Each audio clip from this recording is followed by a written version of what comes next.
दोस्तों, यह कहानी है बिहार के एक गांव की, जिसमें विजय नाम का लड़का रहा करता था। बचपन से ही पढ़ाई में होशियार विजय अपने मम्मी पापा की आखिरी उम्मीद था। विजय के दादा ने अपने समय में बहुत कर्ज ले लिया था, जिसको चुकाने में पापा की पूरी जिंदगी मजदूरी में निकल गई। उनके पास थोड़ी सी जमीन थी, जिससे उनका गुजारा हो रहा था। पापा की तबीयत मजदूरी करने से खराब रहती थी, पर पापा विजय को इस बात का एहसास नहीं होने देते थे। विजय को पढ़ाई में इतना होशियार देखकर उसके मम्मी पापा ने हर वह काम किया जिससे वह विजय को पढ़ा पाए। विजय के कॉलेज की पढ़ाई खत्म हो गई थी और वह एक छोटी सी नौकरी करने लगा, जिससे उसका खर्चा निकल जाता और साथ में वह कलेक्टर बनने की तैयारी भी कर रहा था। विजय अपने वक्त का एक मिनट भी फालतू नहीं गुजारता था। विजय ने पूरा समय पढ़ाई और नौकरी में ही लगा दिया। विजय के पापा को यह पता था कि वह कलेक्टर बनना चाहता है, इसलिए घर की हालत बहुत ज़्यादा खराब होने पर भी उन्होंने विजय से कभी इस बात का जिक्र नहीं किया और न उसको अच्छी नौकरी करने के लिए कहा। लगातार 2 साल तक विजय पास नहीं हो पाया। उसके बाद भी उसके पिता ने अपना घर और ज़मीन गिरवी रखकर विजय को आईएएस की कोचिंग ज्वाइन करवाई एवं उसकी नौकरी भी छुड़वा दी और केवल पढ़ाई करने को कहा। विजय के पापा हमेशा उससे कहा करते, बेटा, खेत और घर दोबारा आ जाएंगे, पर कलेक्टर दोबारा नहीं बन सकते। आज पूरे साल पढ़ाई करने के बाद विजय का रिजल्ट आ गया, जिसमें वो अच्छे नंबरों से निकल गया था। आज उसके पिता से ज़्यादा खुश कोई नहीं था।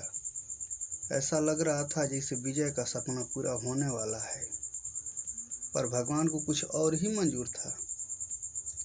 पापा की तबीयत खराब थी। विजय के पापा उसकी माँ से बार बार कह रहे थे कि विजय को मत बताना, और उस दिन देर रात उनकी मौत हो गई। अब एक माँ जिसकी गोद में उसका पति गुजर गया और वह अपने दर्द को भुलाकर अपने बेटे की जिंदगी के बारे में सोच रही थी। माँ ने पड़ोसियों तक को इस बात का एहसास नहीं होने दिया कि उसका पति अब नहीं रहा। पूरी रात ऐसे रोई कि आवाज़ भी न निकले, और सुबह विजय जब इंटरव्यू देने जाने लगा तब माँ और पापा के आशीर्वाद के लिए उसने माँ को कॉल किया। माँ ने पूरी हिम्मत लगा दी अपना सच छुपाने के लिए और विजय को आशीर्वाद दिया। और जब विजय ने पापा से बात करने को कहा तो माँ बोली, पापा अब तुमसे बात नहीं करेंगे, वह कलेक्टर से बात करेंगे। इतनी बात करके माँ ने फ़ोन रख दिया। विजय का जब इंटरव्यू हो गया तब उसे बताया गया कि उसके पिता की तबीयत खराब है, उसको तुरंत घर जाना है। विजय को एक पल नहीं लगा अपने पिता की हालत समझने में। घर पहुंचकर पिता के पैरों में गिरकर वह जोर जोर से रोने लगा और कहने लगा, पापा उठो, देखो मैं कलेक्टर बन गया। आज उसके पिता को वह खुशी मिली थी जिसका उनको वर्षों से इंतजार था, पर आज वह इस दुनिया में नहीं थे। भगवान विजय के पिता की जिंदगी में सुख लिखना भी भूल गए थे। पहले वह अपने पिता के कर्ज में जिंदगी भर मजदूरी करते रहे और फिर बेटे के सपनों में फिर घर और जमीन गिरवी रखनी पड़ी।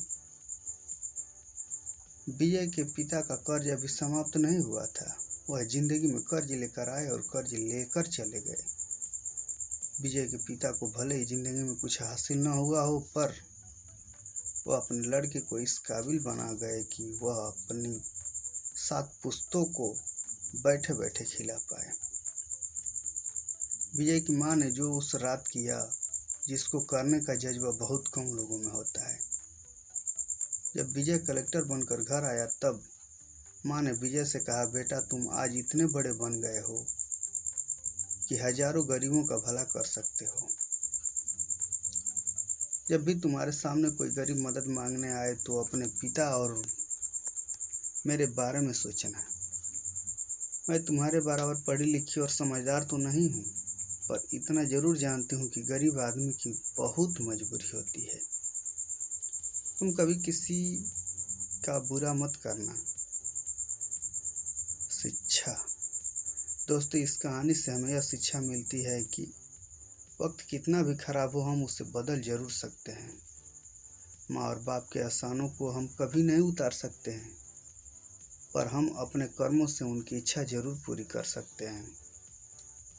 जब भी कोई किसी पोस्ट पर या जीवन में बहुत ऊपर किसी पद पर पहुंच जाता है, तब उसमें बहुत सारे लोगों की मेहनत और त्याग लगता है। जब हम 2 मिनट में किसी को अच्छा या बुरा कह देते हैं, तब हम उसके जीवन का संघर्ष भूल जाते हैं। किसी अधिकारी, नेता या बिजनेस को बुरा भला कहने से पहले उसके पीछे की मेहनत और त्याग के बारे में जरूर सोचें। दोस्तों, आपको हमारी यह कहानी कैसी लगी, हमें कमेंट करके जरूर बताएं। इस प्रकार की कहानियों के लिए चैनल को लाइक, सब्सक्राइब और शेयर करें। आपका बहुमूल्य समय देने के लिए दिल से धन्यवाद।